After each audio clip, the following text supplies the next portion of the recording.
মোমো খেতে আমি কিন্তু খুব ভালোবাসি, সেটা হয়তো তোমরা জানোই। আর দেখো এই ফ্রোজেন মোমোটা আমি কিনে এনেছিলাম।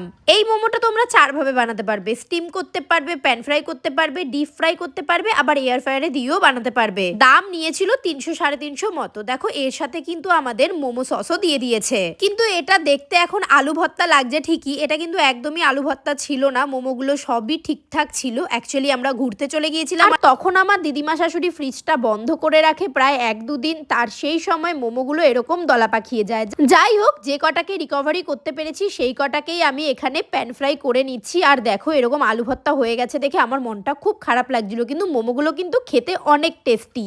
আগের ভিডিওটায় আমি বলেছিলাম পাঁশকুড়া মেদিনীপুর থেকে কে কে ভিডিও দেখছো কমেন্টে জানিও, তো অনেকজন কমেন্ট করেছো, থ্যাংক ইউ সো মাচ। আর পায়েল পাল বলে একটা বোন বলেছে, দিদি ভাই তোমার ভিডিও দেখতে আমার ভালো লাগে, thank you so much Payel. দেখো মোমোগুলো ভাজা হয়ে গেছে। আর সত্যি কথা বলতে গেলে মোমোগুলো খেতে ভালো, কিন্তু দামটা অনেকটা বেশি। চলো টাটা।